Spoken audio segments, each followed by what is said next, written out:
So basically, that's how my referee career started. That was the first match I ever had. Then I had another match with Buddy Landell and somebody. But anyway, I started refereeing from there. And then I started riding, with Eddie Gilbert, God rest his soul, and Kevin Sullivan. Well, these two guys, just absolutely great. I learned so much from both of them. I mean, they taught me a lot. But anyway, the way I got discovered with them is in my younger days. I remember it was X-Pac and somebody, maybe Mick Foley. I can't remember what it was.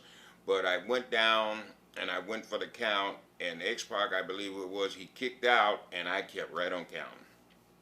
Big mistake. TV or house show? No, pay-per-view. Oh, wow, okay. Live, pay-per-view. And I could hear the people. You effed up. I could hear that all, and then I'm waiting to go see what I'm gonna hear once I go back through this curtain. Yeah.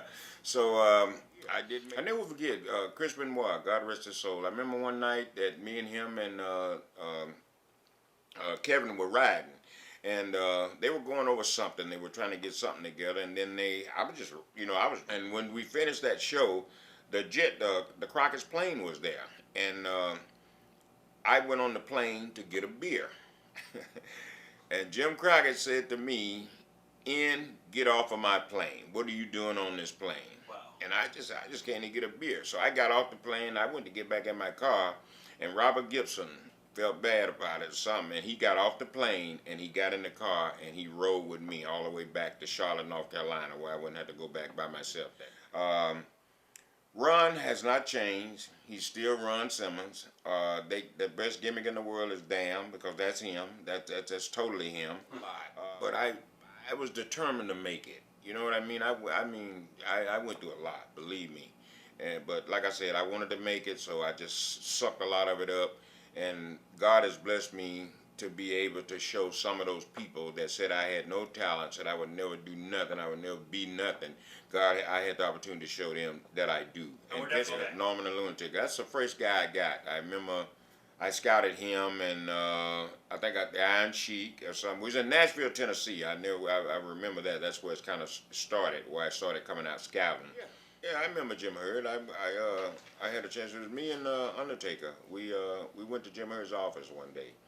I was having problems with Ric Flair. He was the booker then, and Undertaker was having problems with Ole. Ole told Undertaker that he had red hair and he would never draw a dime. And we were in there talking to Jim Herd about that. So Taker was trying to get straight with Jim Herd to see, what's the deal here? You guys want me or not? So I guess Ole blocked it, and Taker told him goodbye, and I never seen him anymore until I saw him come out on Vince as The Undertaker. Jim Herd, I had this other problem. I was trying to talk to him about Flair, and so I think he should have just stayed, in the pizza business. He had no feel for this, what we do now. You know what I mean? A lot of people say that. Yeah. Yeah. What was your main problem with Rick? I don't know. He just didn't like me for some reason. I have no idea. But I remember Jim Herd telling me that. He said to me, to my face, when I was talking to him, he said, "Well, I'll tell you something, Teddy. Ric Flair doesn't like you." Why? So it was fun with the Road Warriors. I remember one time we was in Corpus Christi, Texas, and I think this was Butch. Yeah, it was Butch and Ron. We was working with the Road Warriors, and what happened there? No, there was Undertaker and Sid in one match with them we had in Corpus Christi, Texas. That's right. And somebody potatoed somebody, but all of a sudden it turned into a big fight.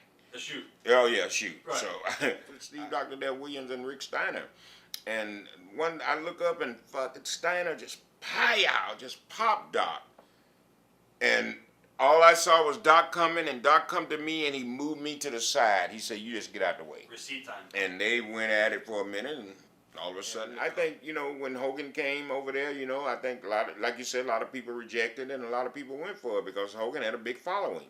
And I felt that, they also felt that maybe now it'll change WCW around, especially when Nash and Hall and all of them started to come, well, people could see them coming from Vince, well, what's wrong? I think Dusty quit concentrating so much on him being the star and started, pushing the other talent. Ronnie Garvin and all those guys were back then, back in the day. Well, they had a lot of good talent back then, a lot of good storyline. Four Horsemen, Ronnie Garvin, Magnum TA. You got Ivan Koloff, you got Nikita, you got Paul Jones, you got you got everybody in the world there, all your top stars. So it was good. Dusty did a good job. What do you remember? They didn't have a black baby face. They didn't have one, and I think they chose Ron to do that because of his his football background.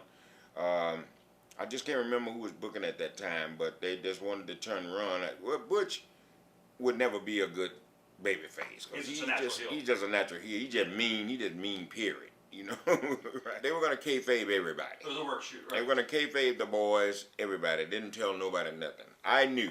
Okay, so what happened is back that time, a lot of guys were doing a lot of things. Taking a lot of painkillers and a lot of stuff. Just everybody wilding out. The boys being the boys. Yeah.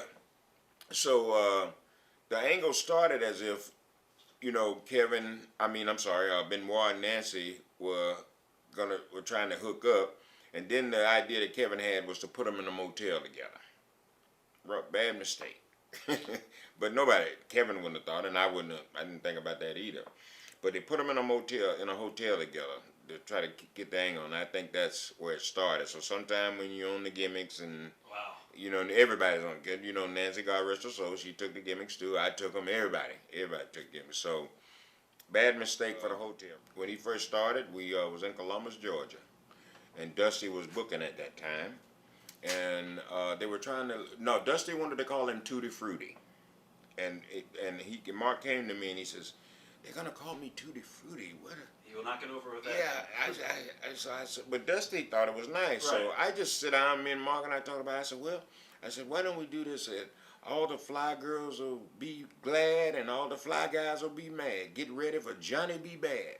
And I went to Dusty and I told him that, and he liked it. But if Mark Merrill will tell you that, Mick Foley rode in the back of the ring truck from Oklahoma City to Dallas, Texas. And it was snowing, it was cold, and that steel is really cold. Well, he rode in the back of that ring truck all the way to Dallas, Texas. And then when we got in the hotel, it was me, him, and Ron. We were together. And I never will forget, they had these two girls. And Nick had this one girl, this before he got married. Right. Let me clear this up. Nick had this one girl, and so he was having sex with her or something, and I never will forget, I was sitting on one side over there, and he reached his hand out, and he told Ron to hold his hand for support. That was hilarious. Oh yeah, but Nick, God, you can't find any nicer guy than Nick. I've never even seen him mad. Never. They felt that Austin could be better as a single, and they felt that Pillman could be better as a single. So. I think, when Hogan came over there, I think like you said, a lot of people rejected it and a lot of people went for it because Hogan had a big following. And I felt that, they also felt that maybe now it'll change WCW around, especially when Nash and Hall and all of them started to come, people could see them coming from Vince, well, what's wrong? Bill Watts didn't like him. I don't think Bill Watts cared about him much, but Jim Ross was like Bill Watts' right-hand man. So Jim Ross was able to go to Bill Watts and tell Bill Watts, let's cool it with Eric, leave him alone, he's all right. And I would stay, and he'll tell you this today, I would stay at that studio at 9 or 10 o'clock at night and help him just so he could get through with his work. So he was all right. I think after he got the power, it kind of went to his head. I was going to ask you that. Yeah, kind of went to his head. So he turned his back on me and a lot of other people, that helped him, but... I've watched it, man. Everybody get that power. I swear, they just flip completely out, and it never fails. I don't think I've seen one person that has got in power and did the right thing. I just haven't. I haven't seen it. And I don't mean this to be racist, but sometimes here's a white guy. He can't write for me because he doesn't know me like that. You know what I mean? The way I got over with my character is I invented player. They didn't give me that. I brought that to the table. They started, when I first started doing it, they didn't like it because they didn't understand. Player, you're not out here in the community. You're not out here with the people. I'm out here. I know. In the bubble. Right. So I know what it takes. And the way I got player is that I had a dog. Ron has not changed. He's still Ron Simmons. The best gimmick in the world is damn, because that's him. That's totally him. Well, I didn't really take anybody's spot. I just came in for a job, you know. But you know, it's always like that. Anytime you go to a new territory, you know, whatever you're doing, you know, it's gonna always be somebody saying, "Well, what's he doing? Whose job he gonna take?"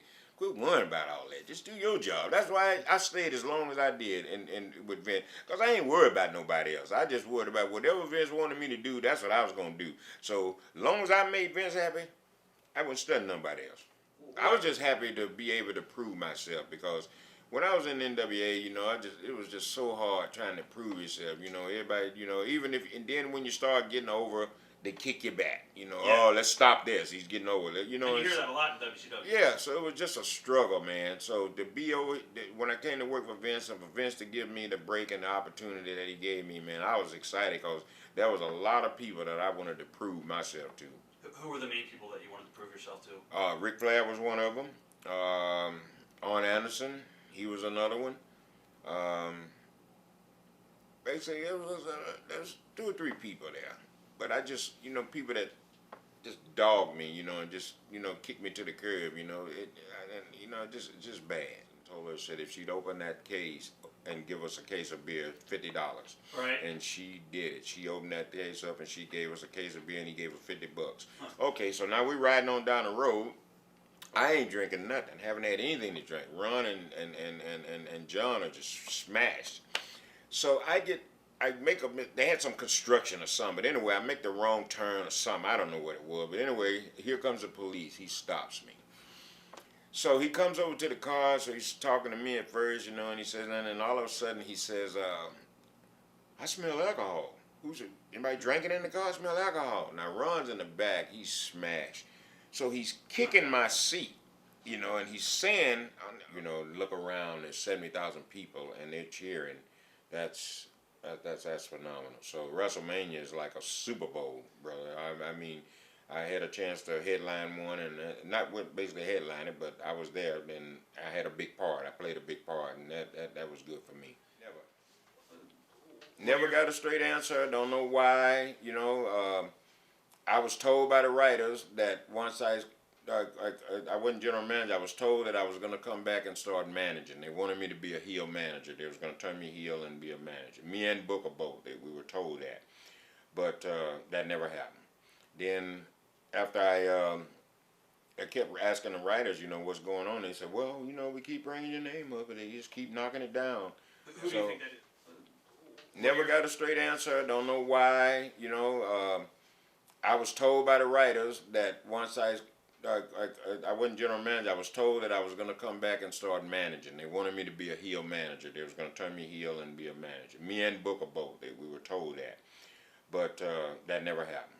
Then after I kept asking the writers, you know, what's going on. They said, well, you know, we keep bringing your name up, and they just keep knocking it down. Who do you think that is? Holla, holla, player.